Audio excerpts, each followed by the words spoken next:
Hi everyone, and welcome to my birthday pick for this year, Road to El Dorado, a movie I'm surprised we haven't done long before now. And Deji is here. Hello. I can't It's imagine just that why he important that would be we had to present. call in our. Oh boy. I mean, it's nice to have everyone here. It's been a while yeah. since I saw this movie. Same. Okay. Road to El Dorado. Again, Dreamworks is definitely more well known for their 3D movies, but make no mistake, their 2D animated films were no slouches back in the day, essentially. And Road to El Dorado was one that's become particularly popular. Like, it was well beloved back when it first came out, but nowadays it's practically crowned royalty in terms of animation. And it figures since it has a screenplay from Ted Elliott and Terry Rossio. Fantastic duo that they are in that regard. The guys that can either service sugar or shit. I mean, Ted Elliott did give us stuff like Aladdin in 1992, The Mask of Zorro in 1998. He even did the first four Pirates of the Caribbean films. And The Legend of Zorro in 2005, Drova. Okay, I'll admit I haven't seen that movie in full, but so I don't sad. think... The point is, again, as far as I can tell, though, this was in 2000, so this was, I'm guessing, in Ted Elliott's peak era, essentially, since he would soon be on to go and do Pirates of the Caribbean 1 as well, so... Interesting enough, instead we have a French director, Bibo Bergeron, which was an animator for a couple of Asterix movies we commented on. Also, American Tail People Goes West, Ferngully.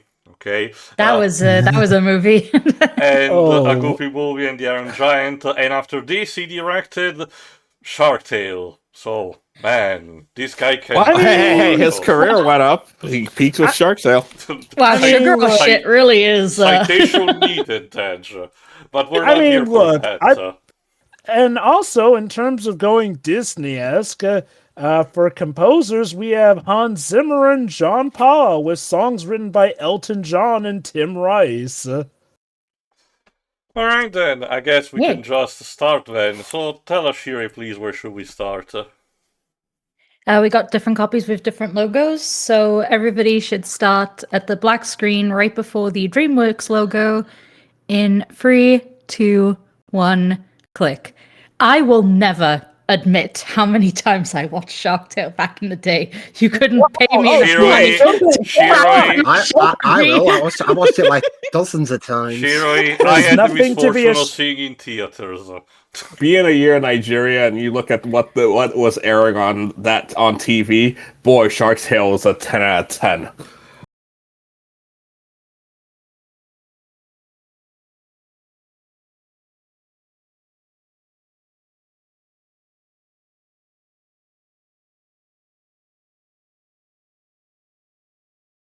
For those who don't know anything about the myth of El Dorado, I will ask you, if you live on the rock, but don't worry, just check over the Sarcastic production, because they have one handy video that explains everything about this. Also, if I recall correctly, this is where DreamWorks was experimenting by having a mix of 2D and CGI, and sometimes it's a bit of a punch in the eye, but for now, the stylization is fine. And I don't know what it says about me that my major takeaway of that El Dorado video is, so what we should do is go to Spain and dig up some platinum. Round here in the UK, the term El Dorado is infamous for being a failed BBC soap opera in the early 90s. I think in my country they tried to make a game show called like that, but I'm not entirely sure. Also, kids, you saw what those two animals did when they went behind the bushes? That's what your mommy and daddy did to make you. This is how you learn. 1519. The best time to live by between the Inquisition and the Conquistadors.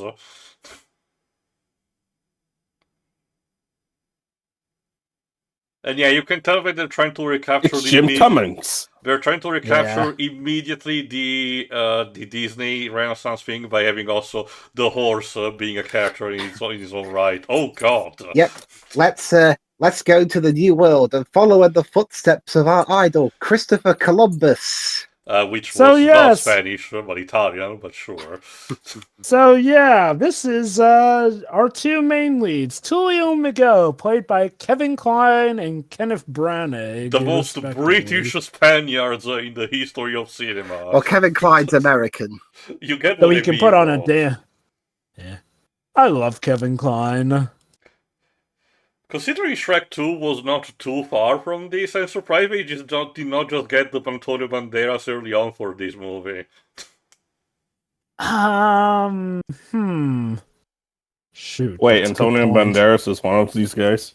No, No. This is what I He was mean. wondering why he It didn't would get them to probably play fit one of them. more for a movie like this. Yeah, sure. The Puss in Boots story, if I remember correctly, while being French in origin, has him travel a bit all around, so it can fit also for Spain. But it was just a stylistic choice to have Antonio Banderas as the character.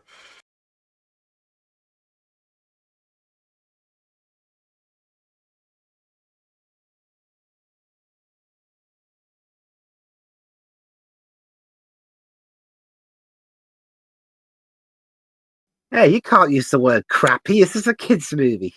Yeah, I mean, Sorry, we're DreamWorks. We're Disney, but we've got that edge on us, baby. Yeah, pretty Susie says much. worse in Deltarune. hey, look, it's still better than Ants. Okay. Like, that's hard. Hey, did you know that movie got better reviews than A Bug's Life? Well, I hate people. I still like more that movie than A Bug's Life, if you ask me. Fair enough. Like, the animation is worse, so I will give you that, but I prefer much more, the type of tale about, social, dethroning of the military state compared to, lie revealed and having to rely on, random people met as strangers. Also, as usual, I still will never forgive Pixar for not being in on the joke and hiring Dennis Hopper to play the villain. It's literally in the name. It really does boggle the mind why they didn't. Unless he was just busy with stuff and they couldn't get him. Also, since we're talking about stuff that's had a bit of historical revisions in time, yes, while this movie is definitely considered a cultural powerhouse these days, sadly, at the time of its release, it did not make a lot of bang for its buck, sadly. Budget of, let's see. Man, if 95 only this was the DreamWorks franchise they milked instead of Spirit. God. Let's see, budget of $95 million, box office of $76.4 million. And let me check Spirit, actually. Well, yeah, in the meantime, I'm also checking something else, because this was released at the tail end of March in the year 2000, so what else was being released at the time? Let me see. Okay, I guess conversely, Spirit made $80 million at the box. Sorry, Spirit was $80 million and made $122.6 million. Technically a bump, but at least an obvious profit in some regards. This one, however, cost more, $95 million, and made less, $76.4 million. I also argue that Oh, dear. maybe the potential for franchising is, a bit less in this. I still argue that Simba had, out of all 2D craze, Oh, yes, it had yes, the most of potential course. for franchising. Look, anything for more maybe- Michelle Pfeiffer. Fair Maybe enough. take off your red jackets. Ow.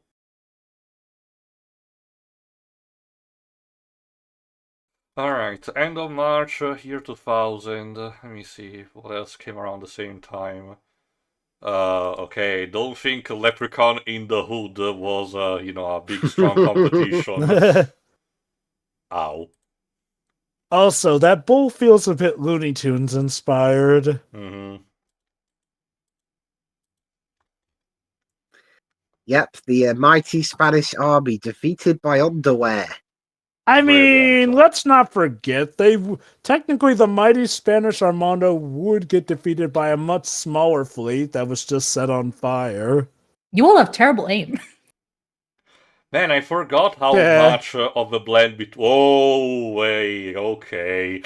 Yeah, I forgot how much blending between CGI and 2D is in this movie. I think in this regard it kind of works This since, feels like that a stuff, YouTube poop. to me it works because, that stuff you wouldn't expect to move, but then you get shocked when it does. which was probably something that was more, a commodity for the time. Uh, Why did you randomly put a treasure chest on top of 2 barrels? okay. Hey, it's not like we're And going to need there's the those Dreamworks barrels logo? immediately. Yeah. Cute. Also, no, I checked and almost every other major movie released right before or after this did not really have that big of a box office in itself. The most known movie that I can think of that came out at the same time are Dweebs' favorite, Ready to Rumble, and American Psycho. But those two really did poor at the box office. So I think, it just was a case where around this period of time, not many people went to see movies at the cinema. Yeah, not even. Oh, goddamn. And this continued up until way later because. Oh, Gone. fun fact: the guy that they beat to get the map, that was Zaragoza. He was voiced by Tobin Bell. Huh. Who's that? Yeah, Jigsaw. Yeah. I love that they actually give a name to that sailor since he's never actually named in the film. Just a cameo. Yeah, there you go. So Honestly, as per tradition, the horse, I think he also has a name, the horse of Cortez, gets to be You Have Noises by Frank Welker. beautiful.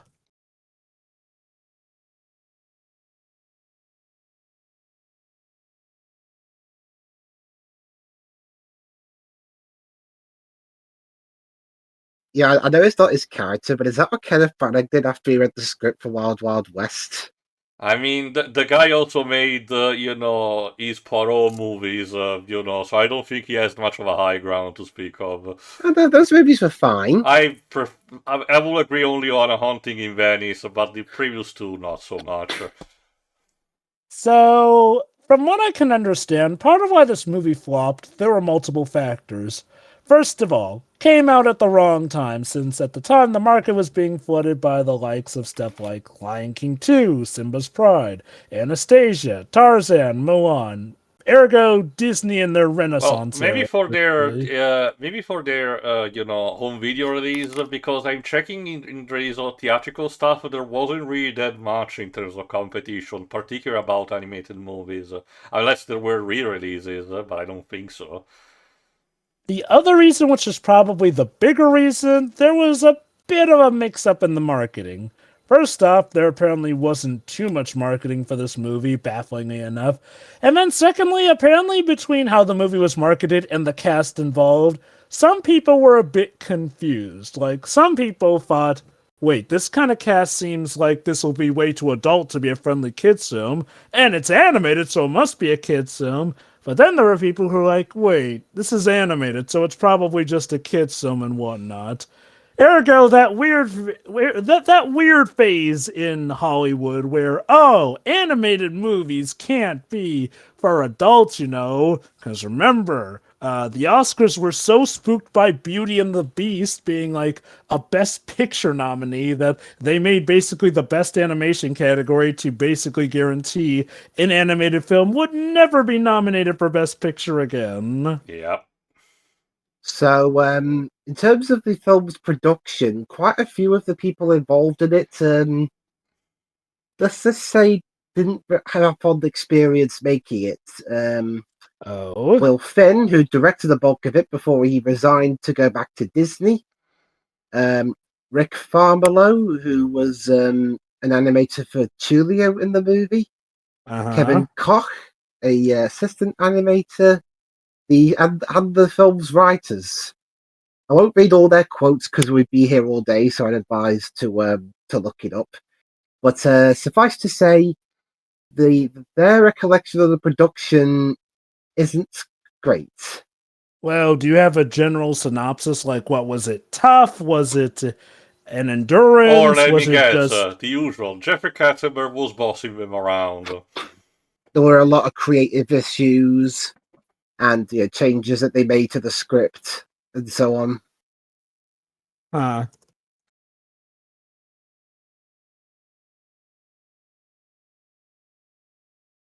So it's a shame that a movie that's become so beloved, of course, unfortunately, has some blemishes behind it, which sadly we come to realize that is the case with a lot of big movies or video game projects. Mm-hmm.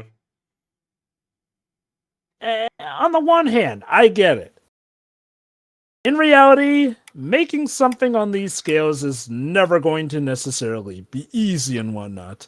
On the other hand, though, it does really show the cracks that there could maybe be a better way to try and handle some of these.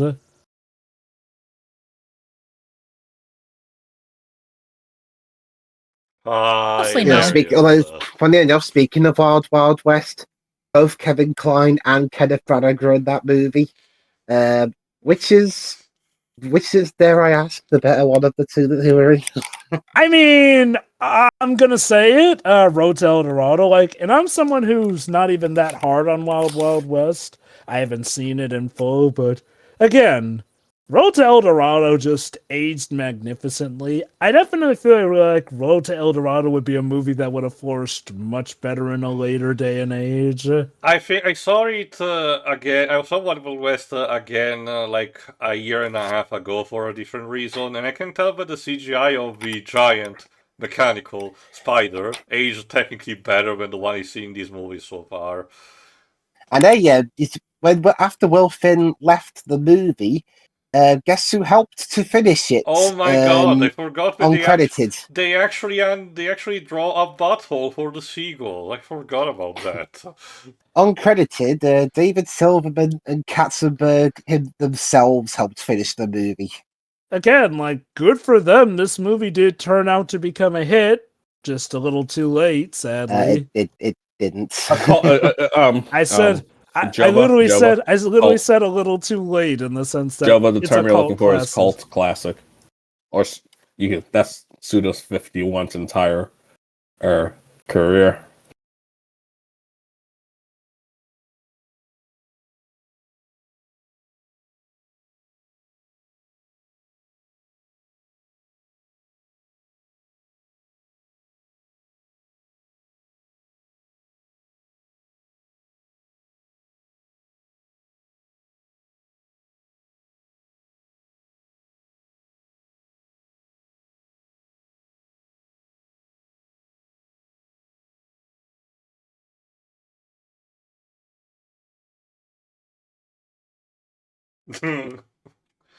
Drama queens, am I right? Queens.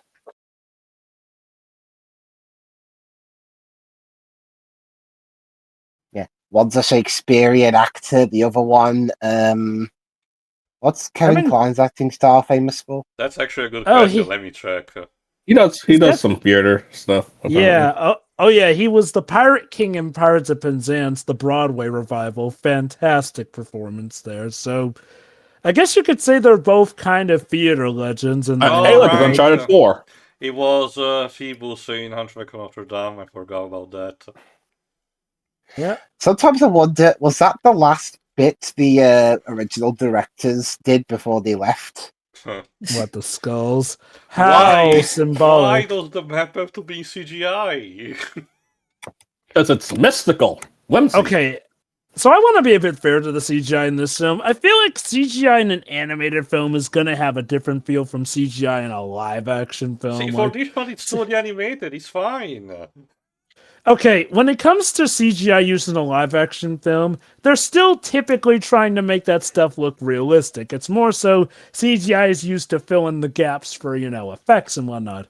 CGI in an animated film tends to be used differently in the sense that it's trying to give something of a more solid or big, larger-than-life feel, or in cases like Aladdin, it's trying to give a sense of otherworldliness to the mystical element. So, again, to be fair, I can get why the CGI might not work better for one here or there, but I feel like it's technically doing its job. Oh, another thing, we have a Elton John inspired soundtrack, although I mean, Elton John's literally involved in this. Yeah. But one of the original songs that they had was a jazz duet with Randy Newman. Of course. I mean, okay. Again, I love DreamWorks, but I won't deny that.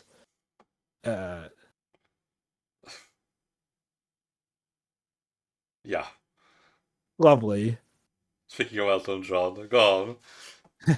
To be fair, I feel like part of DreamWorks and Disney's MO in like the late 90s to early 2000s was kind of a bit of seeing who could one up each other in one regard. Like, let's not forget, part of the reason Ants came out the way it was because Katzenberg had pretty much a good intel of what Disney were going to do, so knew how to beat them to the punch on some things.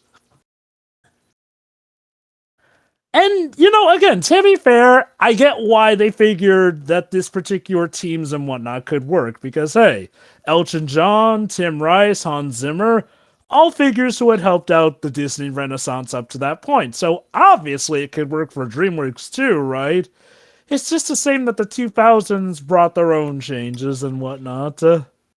Also, I'm pretty sure someone on the internet already went for this bonker thing that I'm about to say, because it's just like, a pondering more you leeches. Specifically about the character of Miguel, the one played by Kenneth Branagh. Considering how much popularity and monetary success the Prince of Egypt had, I am almost convinced that DreamWorks at some point had a movie in mind about Jesus, but they never made it, and it's just a repurposed character design that they had in mind. Huh.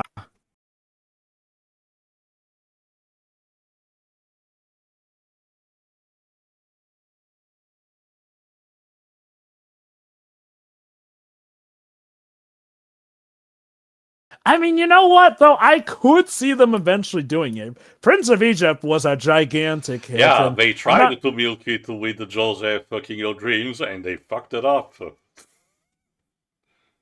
Which I guess does make me wonder, what did they Oh my get god. so right? Wait, What? hold on. Them going around the jungle like this, they're trying to encapsulate the Timon and Pumbaa Simba montage, aren't they? Maybe a bit. I mean, look, when they were going through the waterfall, walking on a log and dancing, it did feel like that. I mean, I'd I say know like that that's Jeffrey one little Katzenberg, bit. part of me thinks it's more of a coincidence, but with Jeffrey Katzenberg, you never know. But hey, yes, we are legit on the road to El Dorado. TM. Be prepared.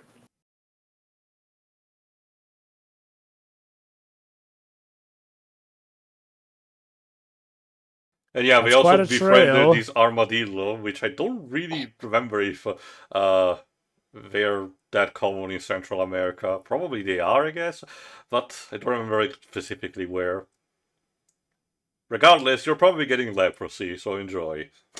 I will admit, though, like, it does kind of boggle my mind a bit that Prince of Egypt was a massive success, but yet almost none of their other 2D animated films were. Granted, Prince of Egypt was in the 90s, so still before the 2000s. Like, shoot, maybe it was just the 2000s in general that, well, the early 2000s that were cursed for 2D films.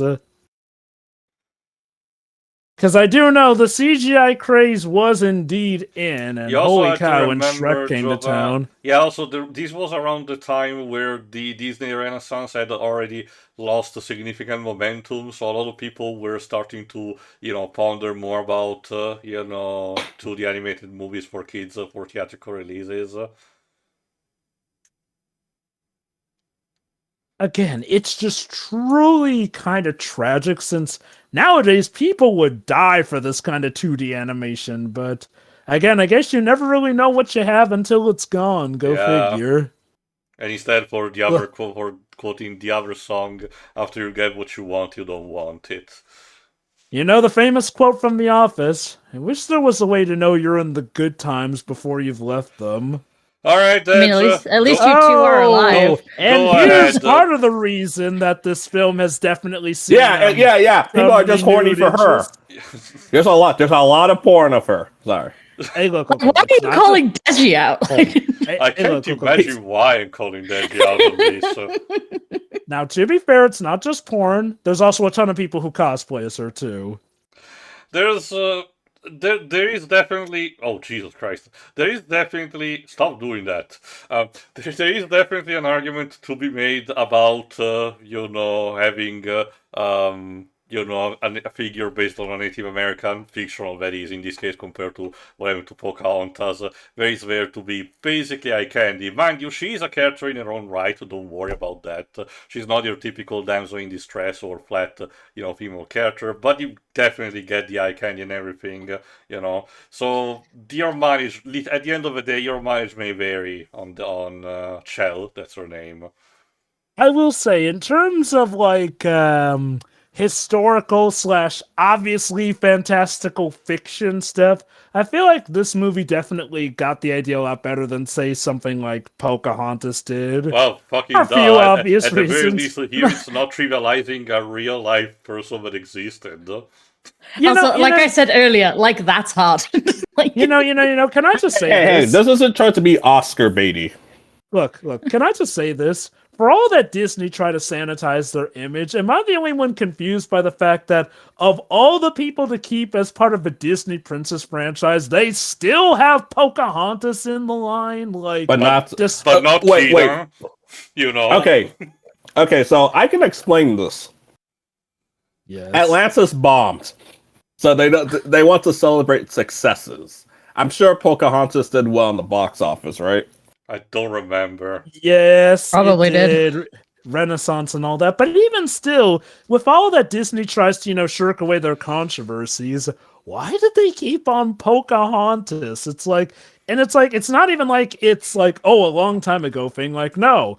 Wreck-It Ralph 2 made it clear she's still in there as part of the Disney Princess franchise. Can I get a reminder? Was the movie Pocahontas an idea from Michael Eisner, Jeffrey Katzenberg, or both? Okay, if I recall correctly, it came along hand in hand with Lion King, because remember, Disney thought Pocahontas was going to be the bigger success and Lion King would just be the small side project. I think this was before Katzenberg was ousted. I wouldn't be surprised. Okay, the thing is, to remember, Katzenberg and Eisner were not always at each other's throats. The thing was, they were part of a trio. Mind you, a trio of guys who helped rise Disney up in the Renaissance.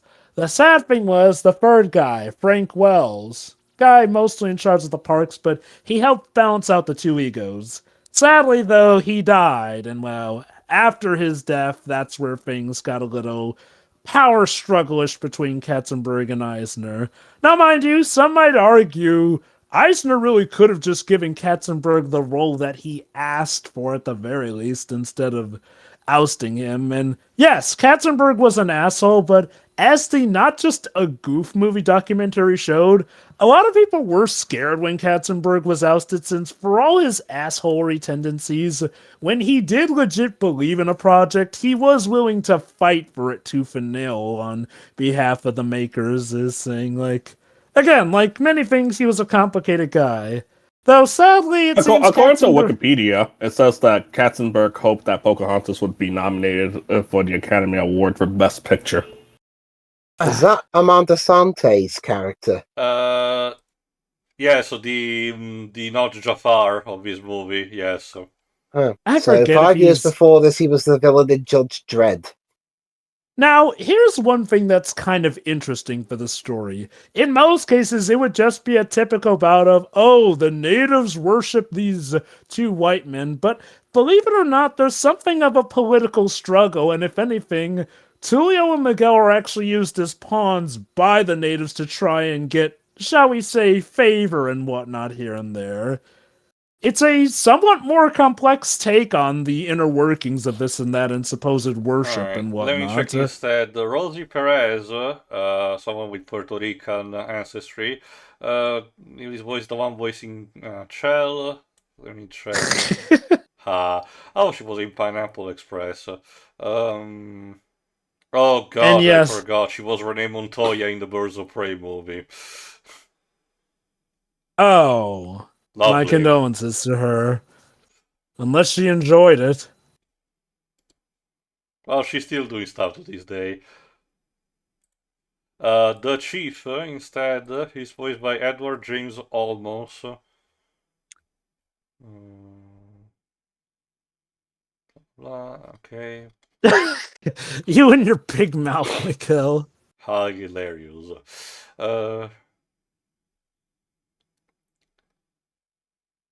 I was in Blade Runner 2049.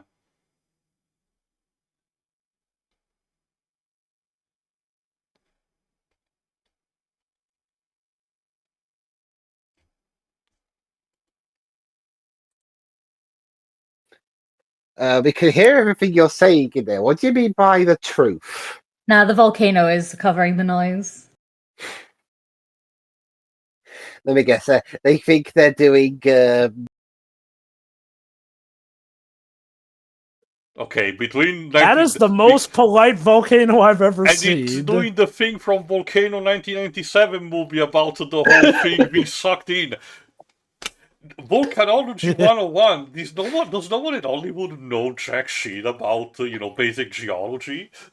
Maybe this is your calling, Tio. Become the ultimate volcanologist and show Hollywood how it's done. It's not rocket Either that science, or someone- literally. No, yeah, that it's or- volcano science. Either Actually, that environmental or someone, science, technically. But Either yeah. that or someone in Hollywood has a very specific goal of being able to control volcanoes. I mean, to be fair, Dibs, with everything that's going on, I wouldn't be surprised if we get a reveal that someone wants to legit be a comic book supervillain in the industry. I thought you were going to say someone wants to be a volcano. I mean, who are you to judge? Oh, I think I remember this gag. Yes, again. Oh my god, so many stairs. Of a classic, wonderful architecture upon which the gods should truly, appreciate.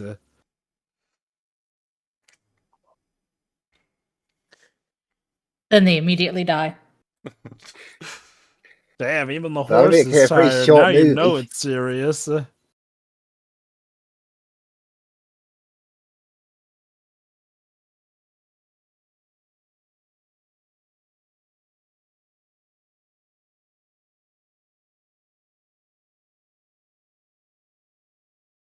And now it's time for the meme. Yes. Yes, as with many a cult classic, this movie is a source of quite a few memes.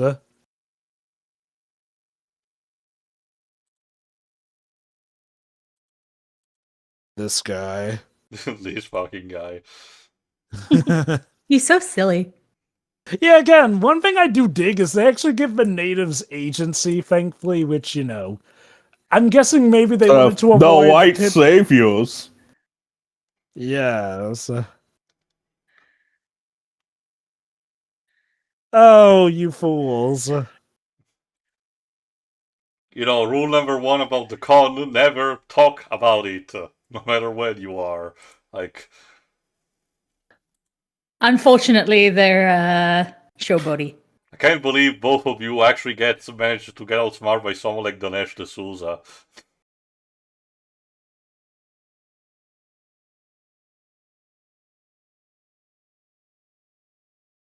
Yeah, sure.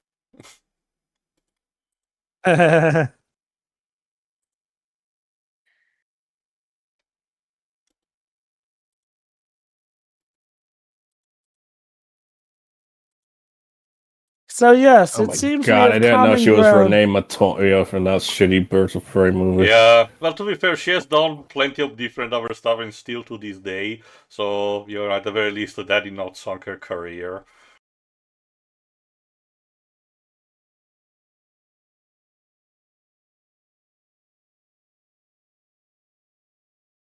There's a lot of things I want to say about that movie, but yeah. The cast wasn't the problem. No, they were not. Look, they had freaking Ewan McGregor in it, okay? And the his cast wife. Wait, his Well, wife was in that? is that the movie where they met? Ramona Flowers. Huh. I think that was when they met, actually. Wow, so that movie helped him find love. Good for him. Just like So with what? Paul W. This is Anderson. It's a tale So- as so old as this- Oh, time. Lord. so this movie. That movie was basically Ewan McGregor's Green Lantern. I Because guess. that's how Ryan Reynolds met Blake Lively. Huh.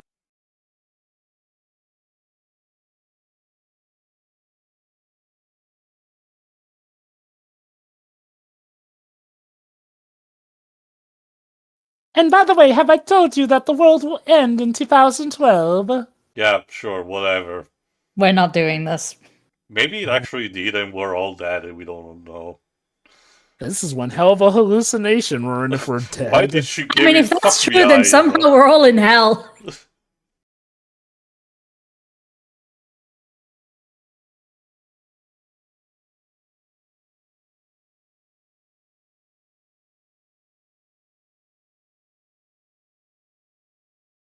That's not important. Miguel's asking the important None question. your business. Actually, yes, it is. Nanya. She was keeping them in Victoria's secret compartment. Stop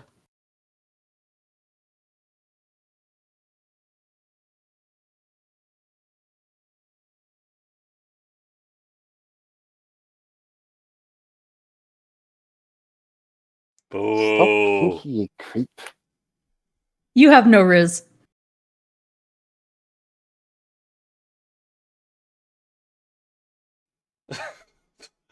Imagine you had a brain cell. Not No. Well, you and most of the internet, Miguel. You asked the and most of the question. internet. And he gave this honest answer. Yep, us Spanish-sounding Spanish people.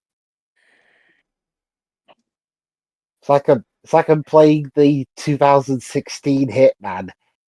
All these different countries we go to, everyone sounds either American or British. I do legit wonder if maybe Antonio Banderas was just too busy to do this. Let me Because, check yeah, what he with, was doing around this time. and I guess to be fair, Shrek hadn't even been a thing, so admittedly, they hadn't even conceived the Remind me, role of please, Plus. was Ballistic Kex vs. Sever 2001? 2002. Okay, so before this. Sorry, after this. Alright, Ballistic Exorcist. I've heard, Jesus Christ. Okay, no. Anyway, we have a diegetic music number here. Of course. Musical number and everything. Okay, I What can does tell that you, mean? man. Diegetic. That is more. It makes sense in universe rather than to be something that like the movie stops for entertaining the audience. Think about it like this. Like, the idea of a diegetic musical is that the characters are actually singing it in the plot, basically. Anyway, I checked and no, Antonio Banderas had no Oh, yeah, movie he this was- starred in the year 2000. It was either 1999 or 2001. This was the song where Randy Newman was originally involved. So it was originally supposed to be a jazz duet. Yeah. I can kind of get the semblance of that in this song. Kinda. Also, that mother's not going to sleep right for the rest of her life because, for No. all she knows, that child just bit a god. I know, right? Just panicking for the rest of her life.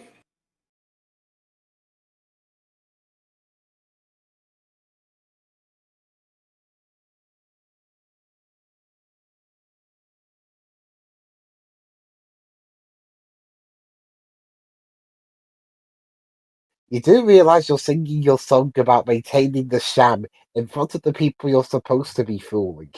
Nah, it's okay. We're doing it strategically so they can't hear us.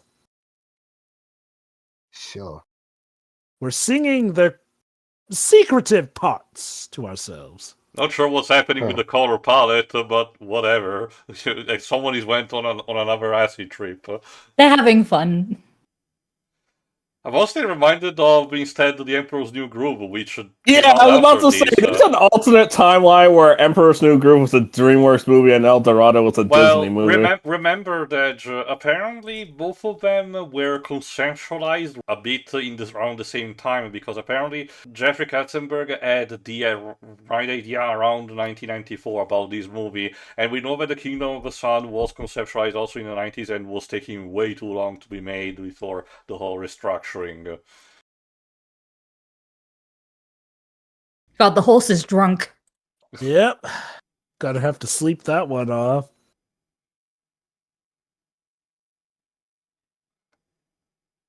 But yeah, no, there are some similar aesthetics between this and Emperor's New Groove. Like, I don't know if maybe part of this may have been some of Katzenberg's espionage or whatnot, Possible. or it's Again, possibly a as I coincidence. said, you never know with him.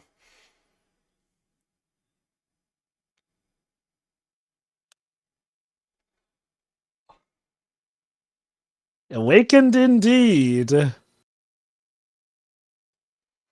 Oh, well, apparently the big inspiration from this movie is actually from a set of small films called Road to Triple Dots, which starred Bob Hope and Bing Crosby, of all things. Huh. I can kind of see where we're coming from because I might have seen one of them as a kid because of my grandparents. Were they good? uh, Basic comedies with this kind of structured. So similar to Mission to Mars, this feels like an idea that unbeknownst to the audience, it's more of a case where the concept of this movie was made as a tribute to something that only the people in the production knew about. Now, originally, this movie was apparently envisioned as a more pure dramatic flick. This was because Katzenberg had a penchant for doing large-scale Okay, animated yeah, we films, cannot make blood sacrifices for a kid movie, so instead we're supposed to actually, put someone in a vortex. Fall into a vortex. Originally, this was supposed to be more of a full-on dramatic film, as per Katzenberg's wishes and whatnot. This version would have had Miguel being more of a raunchy Sancho Panza-like character who, believe it or not, actually does die, but comes back to life so much that the natives assumed he was a god, essentially. And there was also supposed to be, we say, steamier love sequences, and Chell was supposed to have even less clothes. Okay, Kill a lamb how? like a normal person. Like, how? Have you seen how she looks like? What I can think of less clothes would be just a bikini. And I'm guessing the film was supposed to still be meant for kids? Gee, as if the marketing wasn't I mean, Oh, no, look, we grew up CGI with Dragon gold. Ball, okay? Look at Bulma. That is true. Why don't the place need it to be CGI? It's to show how majestic the You're gold very, is. To show how much money DreamWorks have. very picky when it comes to CGI, Dweebs is huh? more, believe it or not, Dweebs. Sorry, Dad. But here's the thing. No, it's just that when it's with this particular, contrast, it just sticks out more like a sore thumb. It's It was impressive in 2000. also, like I said, I think I said a couple of times, Dad, but when it's for big objects that you're not even think they're supposed to move much, like the like the SS Legacy. Remind me, Jova, the name of the RLS Legacy. the starship from Treasure Planet. That one RLS Legacy, yeah. makes a bit more sense at the very least because a bigger object and standing out, or the Ulysses from Atlantis. It doesn't help that again because of the budget and the different style of animation. I argue the contrast is much more in this. Also, just to mention, them throwing the gold inside the vortex is actually closer to the original, IRL story that led to the belief of El Dorado, where a lot of, Mesoamerican civilizations decided to make for sacrifices, tossing, people covered in gold dust inside, a lake for tribute. So, in a sense, they at least, I guess somebody at least did their research for this, as best you can while keeping it child friendly. That chin. He just looks like a Jim Cummings character, doesn't he? The best part about it is that, for those who haven't seen the movie, you think that Cortez is built up as the big bad guy for the final confrontation, but spoiler alert, not really. It's not like he drops Like, away from the movie. He's just an but, ass. let me put it this way: one of the entire point later on is to make sure there is no confrontation with him. which, I guess does prevent a biblical slaughter.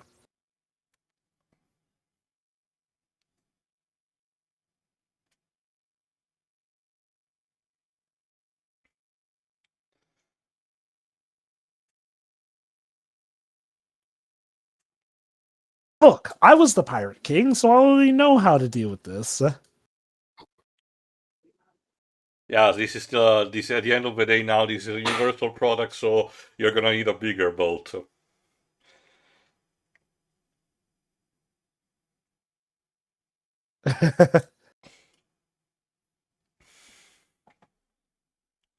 And the gods do work in mysterious ways. Clearly.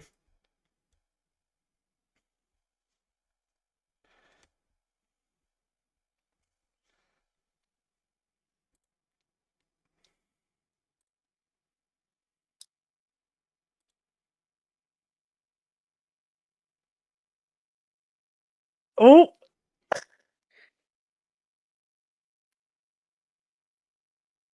Business politics. Of course.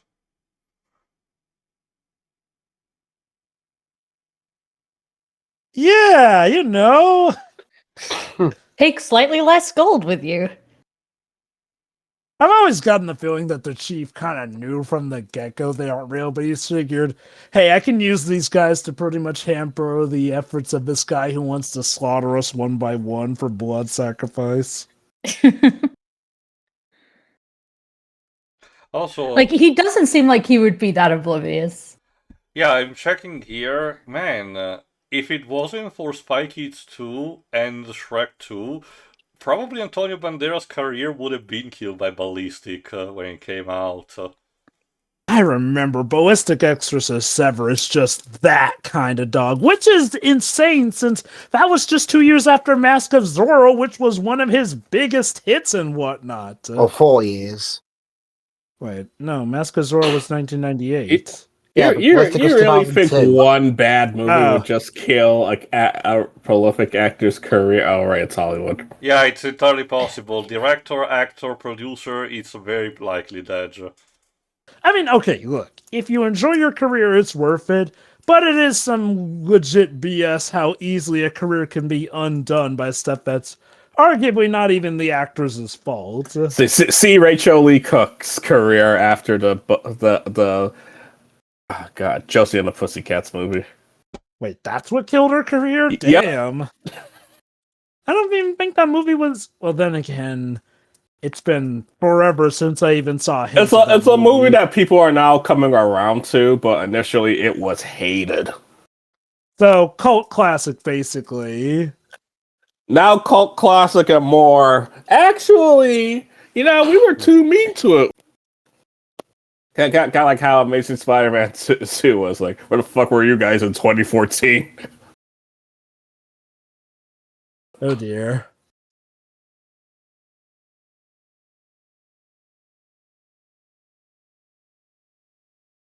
Hey, Tilia, what was that about not getting too invested with Joe?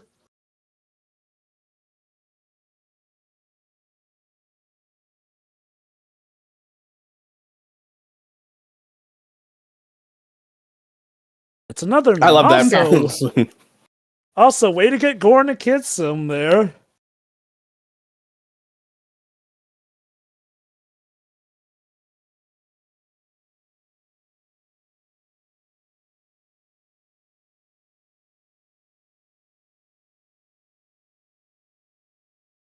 Julio, you hypocrite.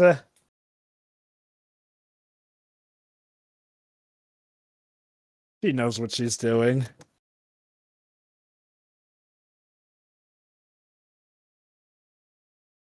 Hey kids, ask your parents what they're doing. I'm sure they'll be honest with you.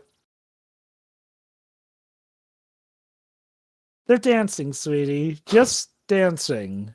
With their hands and their feet and their clothes off. God, I just realized I have to explain this to my nephew when he's a little older. Have I fun, thought you were going to Dad. say you're going to have to explain this to your son and daughter. Sorry, nephews. Oh boy. My daughter, niece.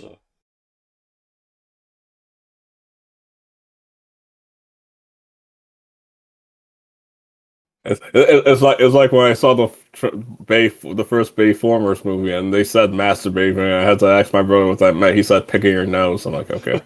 Uh-huh. So now they're finding out the Shaka Call is... Feeding Yeah. fake orders through. Hmm, It's his interpretation of their orders, Shiroi. clearly. Your orders were a suggestion.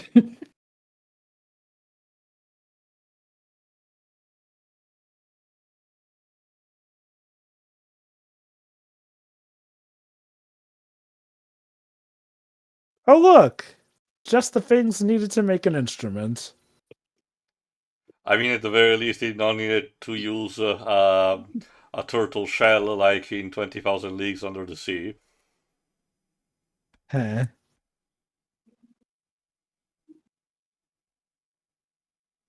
You know, between this, Atlantis, and Treasure Planet, it really does feel like, okay, maybe they weren't the peaks of 2D animation, but it feels like they were really some of the best blends of 2D and CG. Which I guess makes sense since CG was really making a name for itself in the animation world. It's just a shame that those movies had to all be box office failures just for being born at the wrong time. It's also, remember, I think it was just a thing that investors and companies were saying that it was going to be the new fad and everything. Everyone was jumping on it because, like I said, Roy Disney did mention in that interview before Fantasia 2000 how they were so excited about the prospect of doing something like Dinosaur, and integrating more CGI and being more collaborative with Pixar and everything. So I can imagine it was, a thing with everyone. And remember, we have seen it also for movies that came out slightly before this, like Quest for Camelot, with terrible degrees of success. Oh lord. See, Quest for Camelot is something that actually deserved to bomb since, Well, that's, it's just... bad plot and everything. Talking specifically just about the animation and the usage of CGI in it. I'll admit, yeah, the boggling thing about Quest for Camelot is half of the time it's actually not bad animation-wise. It's just, it feels like half the time it's trying to be Diet Disney. The other half it's trying to be Warner Brothers' own classic, more zany type of animation. And in a sense that sadly the two don't mix well. Edge, you've seen recently, if I recall correctly, Baby's Kids again, right? Edge. Yes. Okay. Yes. Does that one blend also CGI? I don't remember. I barely remember. I just Fair remember enough. just being. I don't recall CGI being in that film. I mean, it's animation. I think a little bit with the roller coaster, but that's about it. Oh boy, here we go. If you ever do a commentary of that movie, I'm just gonna be quiet, like midway through. You know, the sad thing is, it's a candidate for Black History Month when you get down to it. The first ever main black cast animated film. And oh! What were you two doing? Here we go. Well, they weren't having sex because they still have clothes on. You do know people can get creative with clothes on.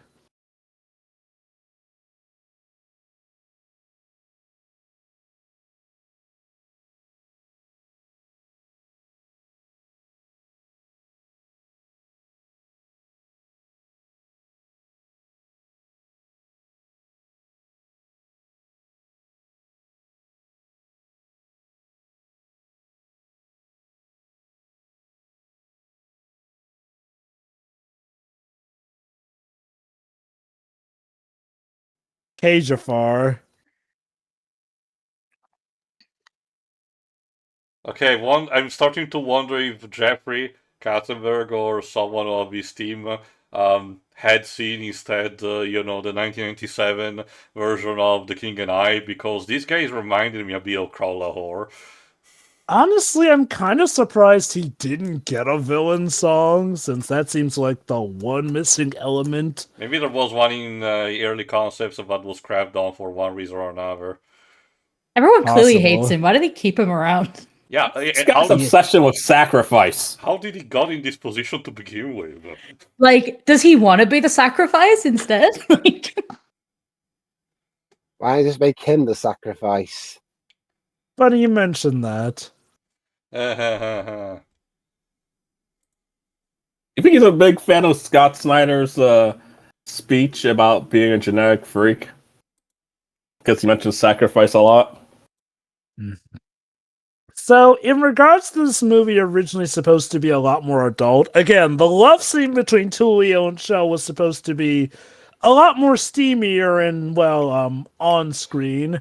But apparently, it was due to the Prince of Egypt that Katzenberg had a change in plans, since he figured that the next animated project should be a departure from Prince of Egypt's more serious adult approach. So he pushed for Road to El Dorado to be more of an adventure comedy and whatnot. In fact, according to the film's producer, Bon Radford, the film was originally supposed to be rated PG-13 and skewed to that group, but then we thought we could not exclude the younger kids, so we had to tone down the romance, as among other things and whatnot. Alright, time for a sport match.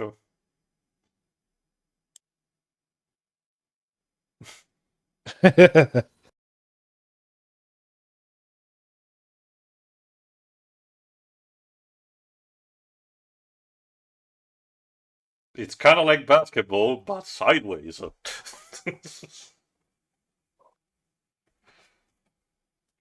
Where the Harlem Globetrotters at?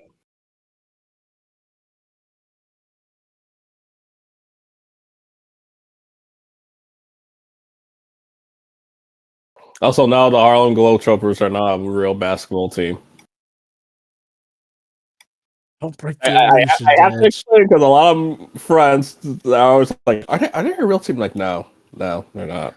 Let me put it like this, Twibs. You see them in TV shows a lot playing basketball. Like, they are a thing, but they're not an actual official NBA team. I don't know much about the NBA other than it's basketball, and they made a big deal of kicking out a racist guy.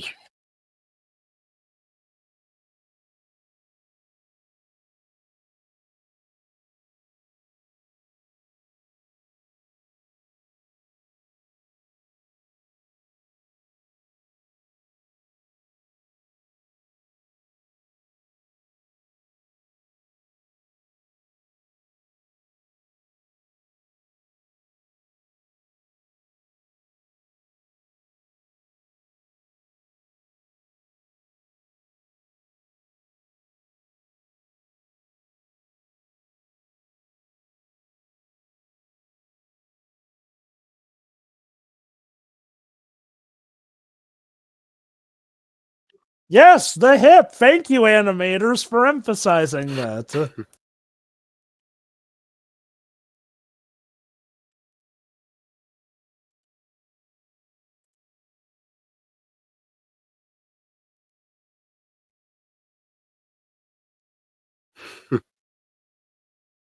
They did it.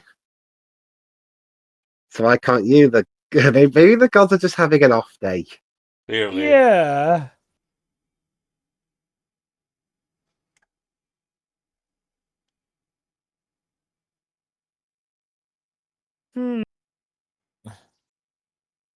All right, Mr. Armadillo, time to prove your worth as a character in this movie. Going to sell those merchandising toys for the kids.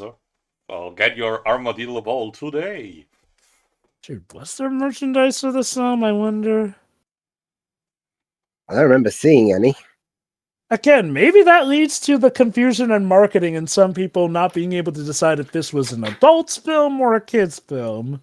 I wonder when did this film come out in Britain, actually, because films like this generally Let me check. get a bit delayed Should be on IMDb. here in the UK. August 4th, 2000. So, summer release. Oh shoot! Summer So releases. it took Those 5 tend to, months. and summer releases tend to be pretty packed, since that's usually prime theater time. At least back then it was. I'm Oh, not sure about the logistics nowadays. What? my country was October 13, so you know, the most Oh Halloween my! releases. So yeah, this movie suffered from a lot of delayed releases. Uh-oh. Wrong ball. Ballin'.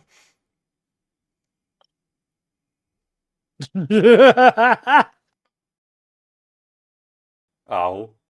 That was actual blood, But let me apparently. guess, the supreme confidence actually gets them the goal. Well, yeah, that waves. It's literally like, Michael Jordan at the end of Space Jam. His secret stuff.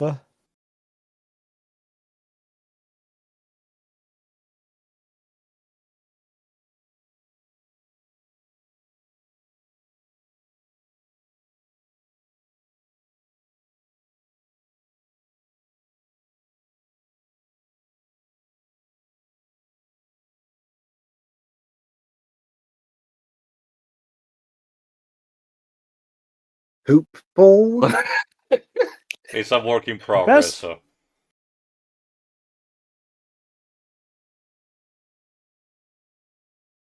Oh boy.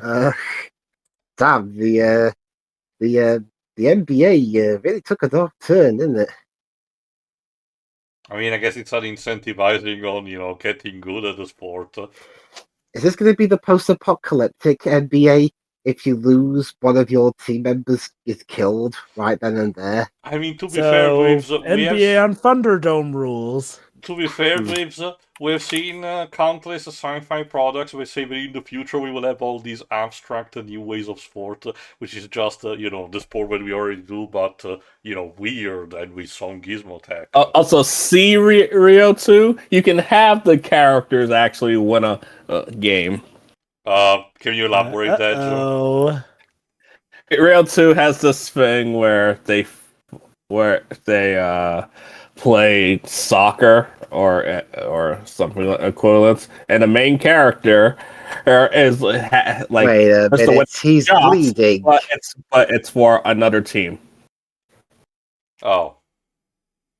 And so it cost them the game, and they lost their stuff. GG. Oh yeah, he got that cut earlier from being elbowed by him by accident. Mm-hmm.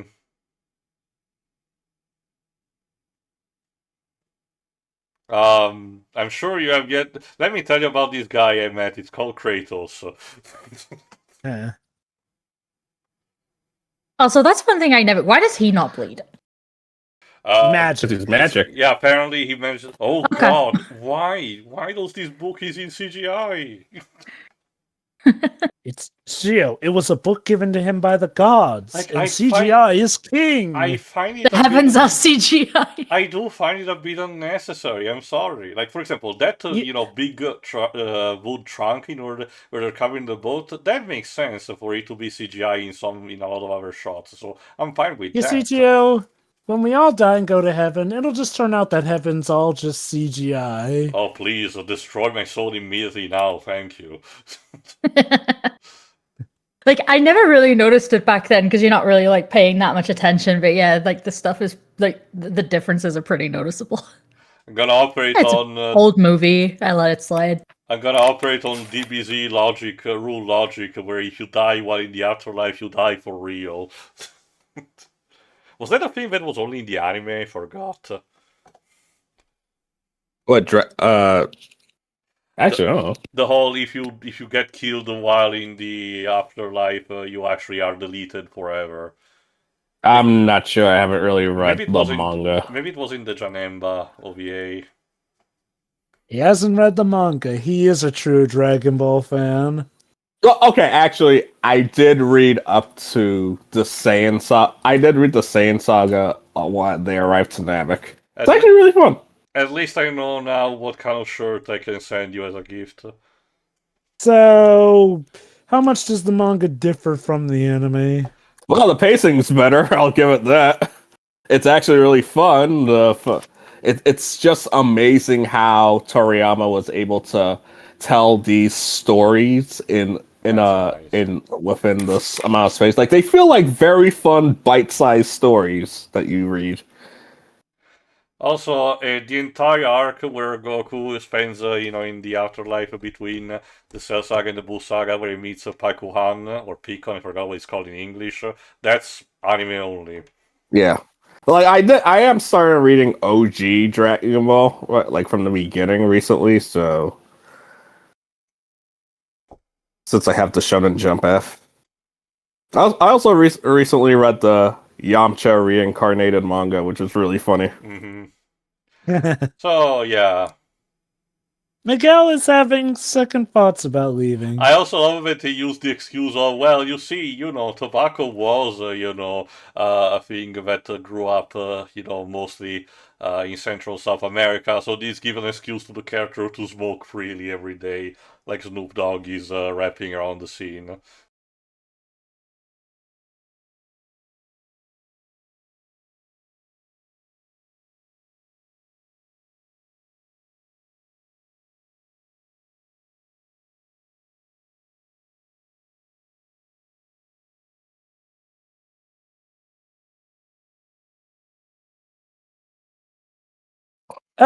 She probably does not want to go to Spain at this time. Might be a little racist there. But Jova, it worked so well for the new world to welcome Pocahontas. Come on. Like, Also, ironic. you're not exactly going to be welcome in Spain either.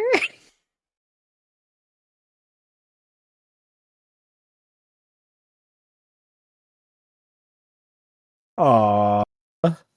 You're not a couple of teenagers. Just like admit you want to be together or some shit. I mean, okay, to Miguel's Well, yeah, credit, he stole his boyfriend. to be fair, Julio was the one who said we can't get too involved with Cho yet. Who's the one locking lips with her?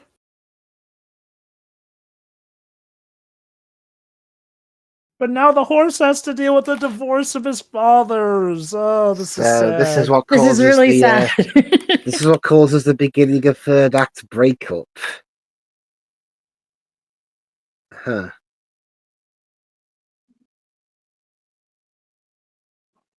There you go.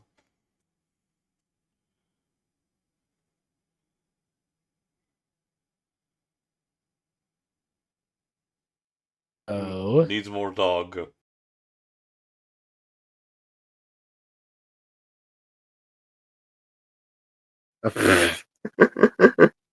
Oh. Specifically, the person who was stirring it, as the book said.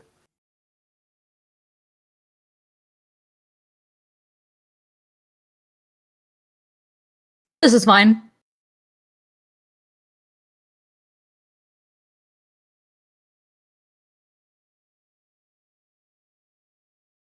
So yeah, for example, this big Jaguar statue being CGI, that's much more fun if you ask me, because, it makes more sense, a big bulky thing that, needs That's supposed to be out of place. Looks pretty good too. Paranormal kind of stuff. Again, it's similar also to the Stone Guardians of Atlantis. So. Or the Shink statue in the Fairly Odd Parents movie. So he created the Iron Giant's distant past cousin. No, don't you see, Dweebs? That Jaguar will act as the steed of the Iron Giant, similar to how Grimlock does to, Optimus in Transformers 4. I mean, look, for all the problems with Transformers 4, Optimus Prime riding a flame-breathing T-Rex was awesome. Okay, but the lead up to it was bad because he's actively fighting Grimlock, saying, "Well, offer you freedom," as he punches him in the face. Also, okay, to be fair, that's kind of how Grimlock operates. Also, isn't it just for literally one scene, similar to, the whole hyping up in the marketing Bebop and Rocksteady for the second TMNT movie, and them being present for only, 15 minutes tops? Sort of. That's the longest Transformers movie. And, there's a point where you spent 20 minutes with focusing on Stanley Tucci's character. Oh, that guy be dead. Oh, no, it's still alive. Okay, not anymore. Oh, okay. He's still. It's a kids' film, so I can't die that easily. Okay, was that extra line added by the same person who requested for the kid Oh. line to be said at the end of Freddy Got Finger, where he says, "I'm okay, Dad"? Oh God. God, I fuck that movie. That was 2 years Oh. after this, I think. I remember that movie did a number on Dudge's psyche. Still not on Disney Plus, by the way. Yeah, and mine. Wait, you were there for that commentary? I was, yeah. So yeah, in true Zelda fashion, eat the eyes. Yeah, because apparently that thing is actually tied to Shaka Khan. So it feels pain, he feels that pain too.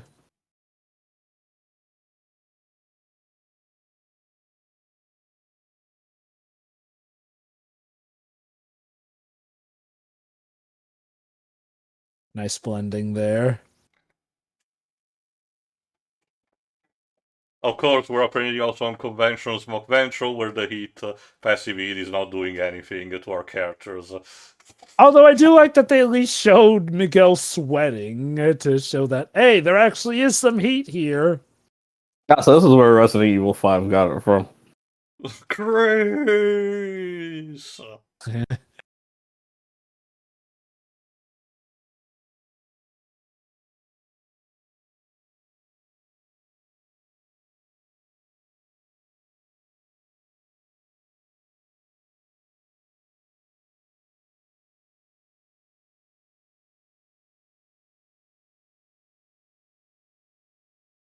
Um. How could you? Yeah, no, that's not how it works.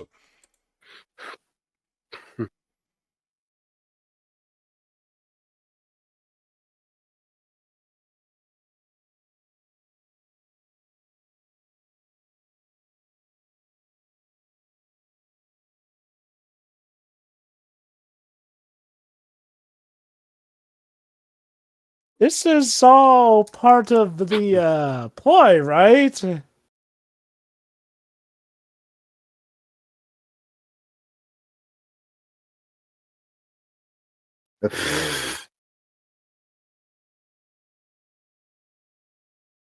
I love it. It's technically the third act breakup, but it's happening during arguably the closest thing to a full-on climax with the bad guy.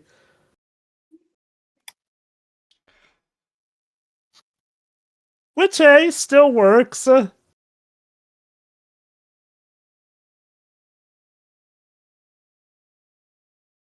Also, I need to Yeah. know if there's a specific name for the whole, type of sequence of, faking an altercation so you can sneak attack on a third party. Because I feel like that there has is, been but I don't have it shockingly on me. common in a lot of these kind of movies, not just for kids animated stuff.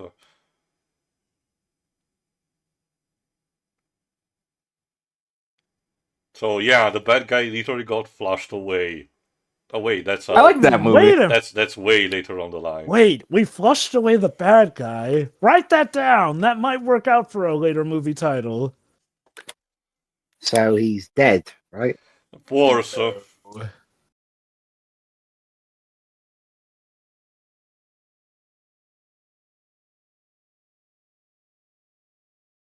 What?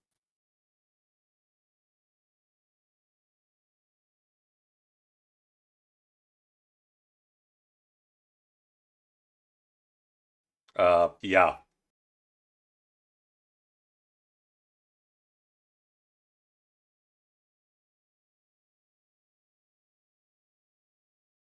We just waited for you to pull yourselves over so we could celebrate instead of helping you.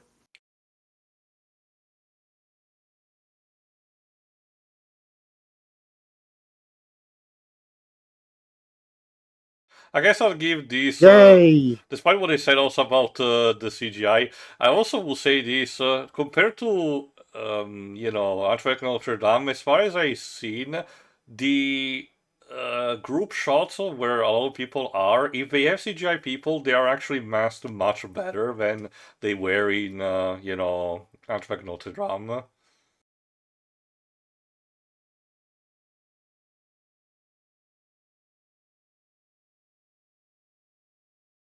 Yes, Elton, Play us I get Elton it. John. Like, he's literally doing the Phil Collins things about telling us how the character are feeling. Yeah, give that's him why I didn't credit. like Spirit, because that was basically all the songs.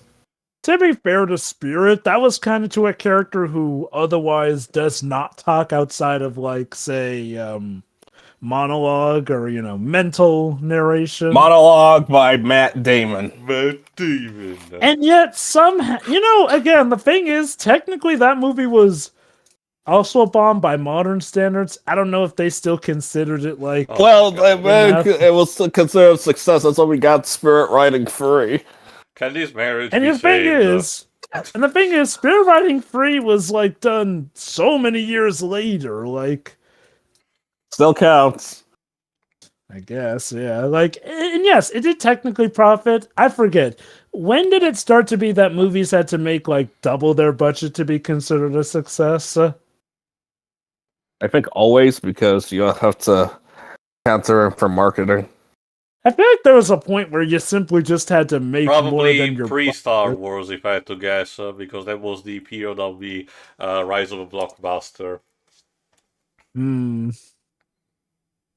Yes, I get it, Elton. My God. I mean, again, at least it's not like Brother Bear, where we literally play a song over an integral moment. Aww. You can't hug a god like that. And destroy his hand.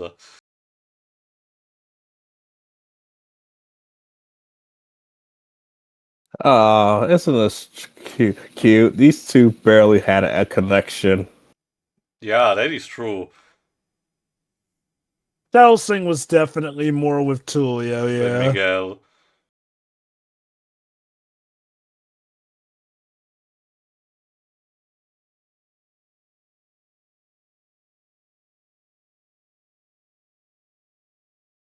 These songs, to be honest, compared to the last time Elton and Tim were doing music, these are quite doing it for me, I'm afraid. Wait, when was the last time Elton worked with Tim? Lion King. Wait, was Tim Rice with Lion King? I thought Tim Rice was just with Aladdin. Let me check.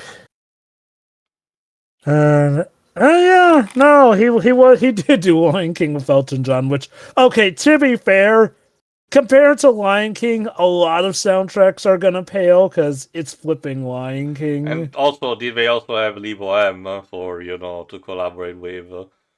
Oh Lord, the next film Tim Rice would do work on would be The Nutcracker in 3D. Why? He did music for that. Wow. I mean, okay, to be fair, he did do musical theater stuff in between this and that, but still, Tim, my dude, my honey, why Nutcracker in 3D? Like, I guess that spooked him so Oh, bad we're that about to pretty get much. one of the memes.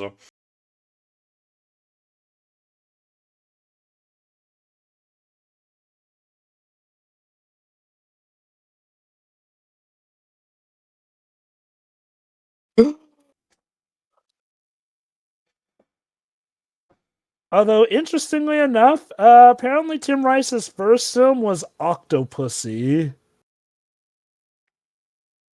where he did the theme song All Time High, which sounds like that would be a song being played during a sex scene.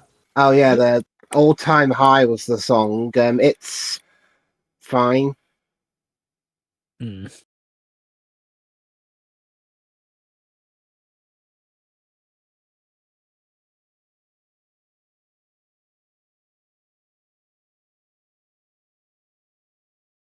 There you go, the armadillo gave the right idea.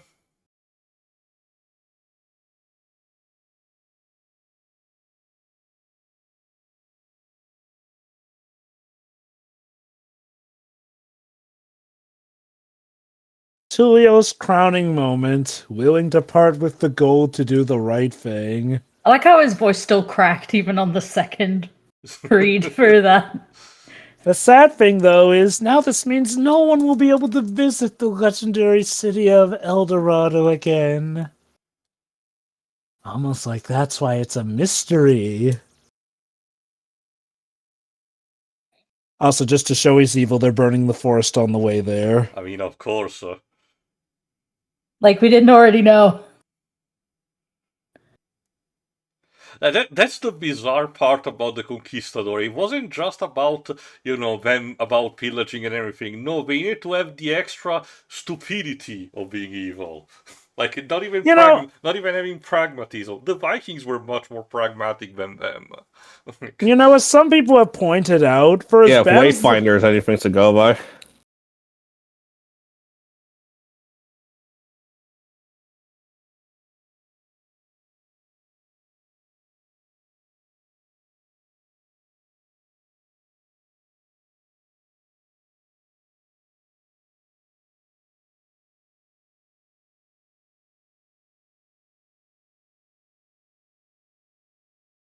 Oh, Jesus, the chief is built different. He's able to hold that all on his own. So yeah, this is the moment where Miguel has to, save the situation. So, it's a double kind of thing. Tulio, on one hand, tries to save the people that he might have not cared about, while Miguel instead is to sacrifice them to help his own friend. Yeah, sure, whatever. Like a god! Your cats are caught by doing this. Whatever, buddy. Okay.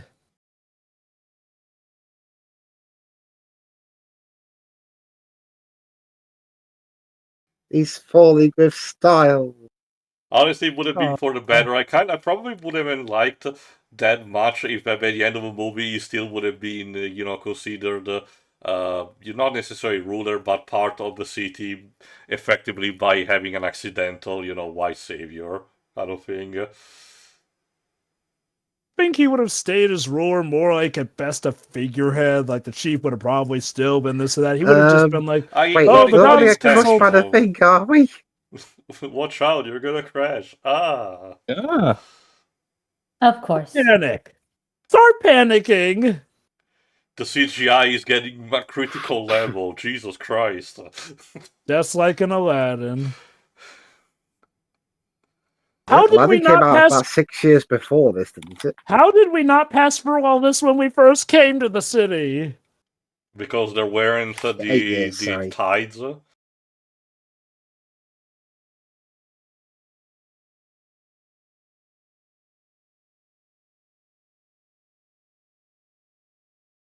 Brace for impact. There you go.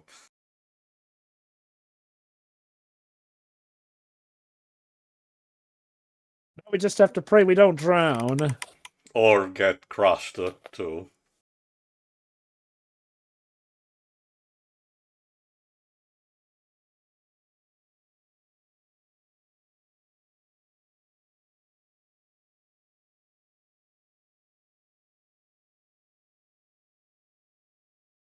Poor child. Yeah. Oh no, the poor thief.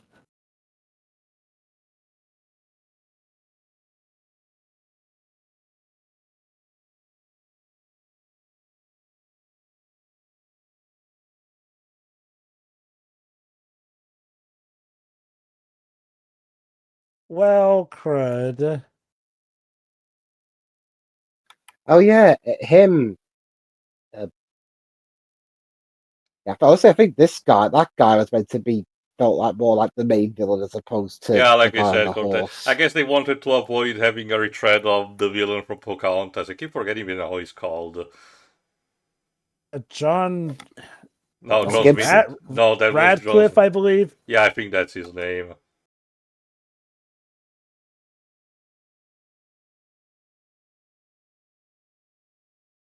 Hi. He's gonna get all sorts of bad things happening to him from the Conquistador, which, like, yeah, I get it, he was the bad guy, but I think he deserves more of a mercy kill.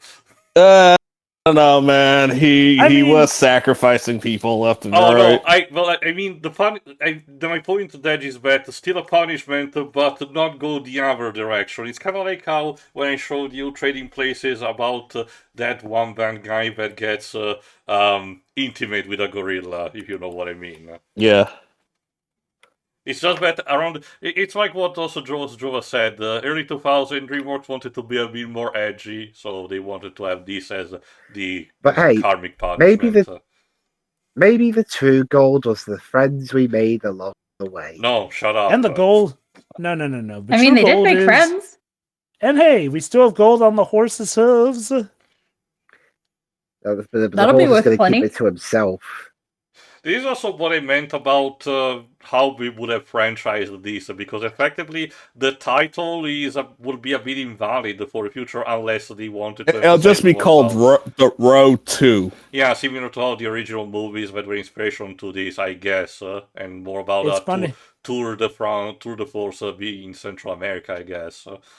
It's funny when you think about it. The Road to El Dorado lasts all of one song in this movie when you think about it. Otherwise, we spend most of it actually in El Dorado. Hello. Showing off that animation for the credits, y'all. At least they did not made the armadillo for that sequence in CGI. Jeffrey Katzenberg, aka a man who I swear wants to make his own movies, but can't. Well, I I mean, wonder. if was the only thing that could be said about him, but I take it there's no post-credit scene. as far as I No. remember, no. So, Tulio Let Miguel the would not be devil's invited to the Shrek initiative. Anyway, I guess we can have our final thoughts to him, so. It's just kind of bang average, in my opinion. I mean, there are some funny jokes. The story itself is just kind of, we've been in there, done that a lot. The whole liar reveal, they have to make up stuff on the fly. The villain, well, who was supposed to be the big villain, the guy on the horse, so like, Cortez. yeah, he's pretty dull. I'd The say other to guy be- is a bit more entertaining, but I mainly credit that more to Amanda Sante. To be honest, I can kind of see why initially this film didn't exactly get much of an audience because, well, apparently the adverts for the movie, the trailers, along with some of the other marketing campaign, tried to market this as a more straight-laced movie, but when it turned out to be a comedy, Oh, so let me get this straight. Originally, they were going to make this a more serious movie that was PG-13 and everything. They decided to make it more kid-friendly, but then advertised it as something more straight-laced. What? Well, Why? Jova, the chart says. Well, yes, apparently Well, the chart well, then- tells you to do some random BS, and that'll somehow equal success. well, the chart must have been faulty because again, no one saw the movie. Bad. Story of Hollywood for other things, with. Anything Get else? better charts. There's your lesson. And like I said, the Elton John / Tim Rice songs, they're fine, but they've done better. The 2D animation's solid. I don't recall ever really seeing too many DreamWorks 2D films. So what was it? There's this, Prince of Egypt, Spirit, Spirit. and I think I saw Sinbad. Sinbad. Spirits. Yeah, I see Spirits. That's And don't forget Joseph. Yeah, was that direct-to-video? Well, I forgot if it was theatrical or not. to be honest, the only thing I remember mainly from Spirit was that Bryan Adams did some of the songs. No, you're right. It was actually direct-to-video, though apparently it was to date the only direct-to-video production that DreamWorks I think did. Jeffrey wanted to try to see if they could put it away similar to what Disney was doing, but they couldn't, I guess. Hey, this one was meant to be a prequel instead of a sequel. How clever. All right, anything else? So yeah, Liz? that's it for me. It's just kind of meh. Ledger. You know what? This movie is a lot better watching it around. I still feel like the story is whatever, but the characters are still very strong and solid. And that's what makes up for it than the plot. Would like to see them in more things. What, they like these specific characters? Yes. Maybe I feel like there's a lot of them- potential to do things with them getting into shenanigans. better this. It's a than, very and the adventure continues thing, but yeah. It really does boggle my mind that between this, Sinbad, and Spirit, it was Spirit that got the franchise. That's because Java, The whole remember, skills. yeah, they retooled it into trying to appeal to the the Wings audience. And the insane thing wait. is, If they remade it now, do you think it'll appeal to the Uma Musume audience? I don't want to think about Probably. that. you know, the insane thing is, Spear Riding Free was apparently running strong enough. The thing that killed it was a movie released in theaters based off During of a the Netflix pandemic. Happy birthday, Shiroi. Thank you. All right, Java. All right. Yeah, I'll go next year. I love this movie. I watched it a ton as a kid, over and over again. Still have my DVD from that. It aged a bit. Yeah, obviously in some regards, but I do get why it's an ultra classic. Like, it's not a movie that feels like it has to be this big, dynamic, dramatic set piece, even though that's originally what it was going to be.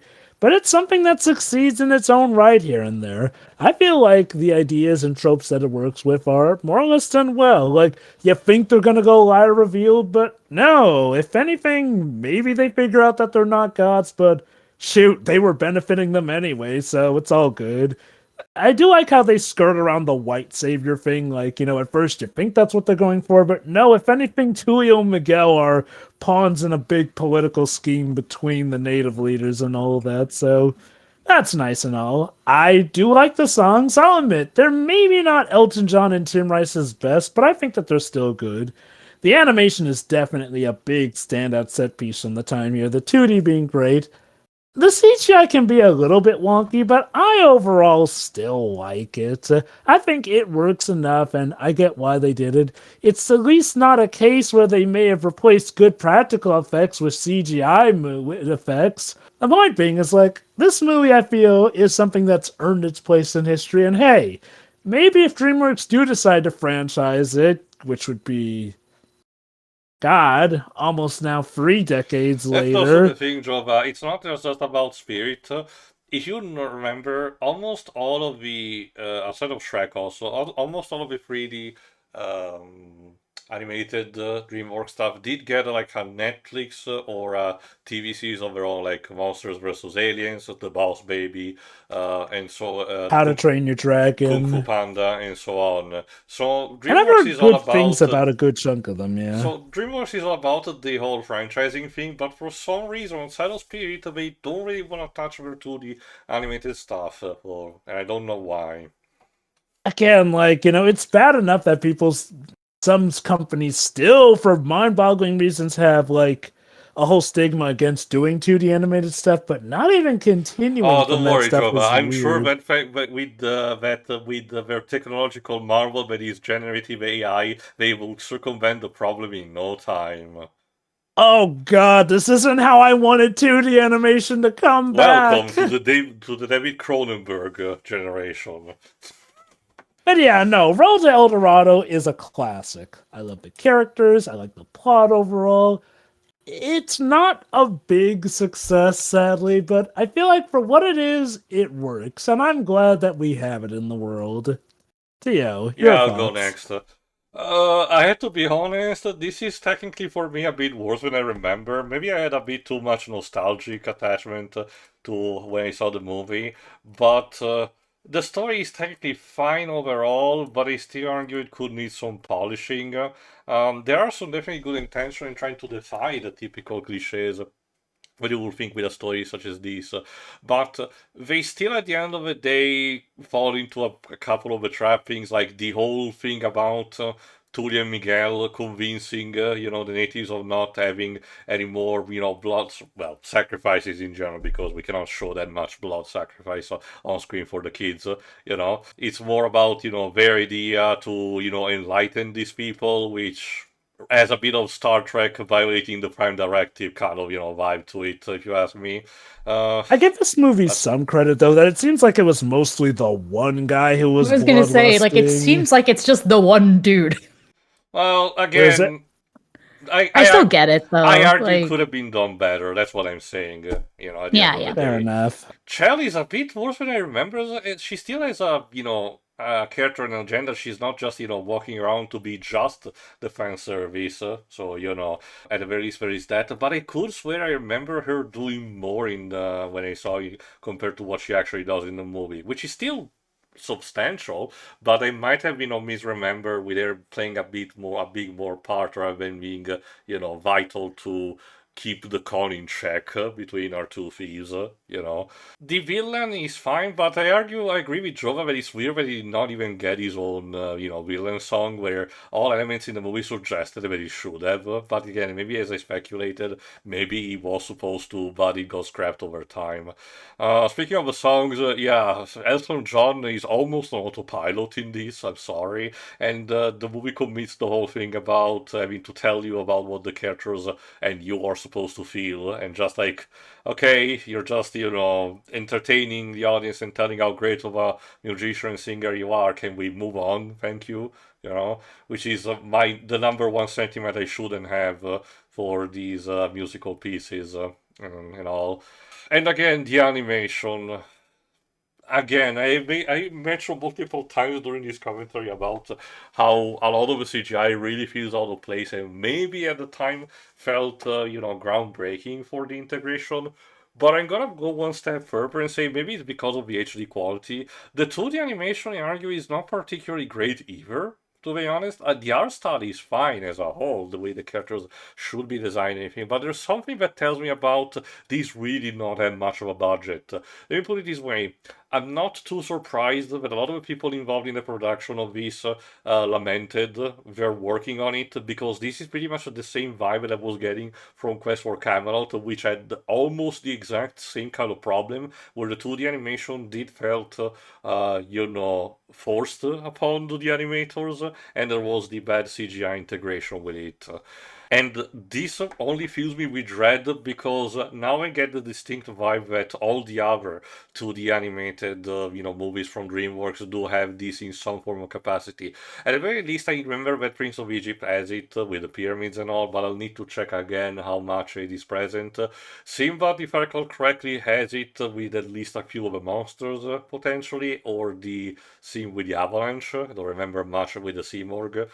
And I'll need to rewatch Spirit again to be sure about it. But honestly, this is one is telling me that DreamWorks was trying to be ambitious, but not still getting quite there just yet to be effectively a competitor for Disney, which at the time, even with their more lowest of lows and even lowest of budgets, their animation was still quite stellar.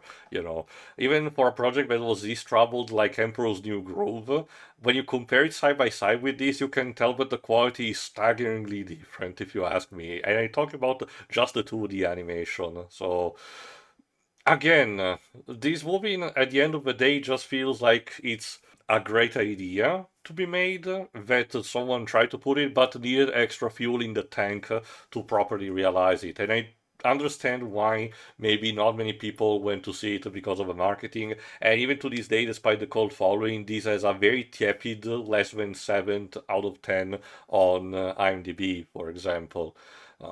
It's just a case where, it's appreciated, and it's beloved by the people who really enjoyed it. But I get why it's not put, on top among other, DreamWorks movies that people enjoy a lot. But again, that's pretty much it. Shiroi. I still really enjoy this movie, even watching it now. Like, I watched it a lot as a kid, but first time I've seen it in many, many years. The plot's pretty straightforward, but yeah, I think it was paced well enough. The characters are pretty much a big highlight of this.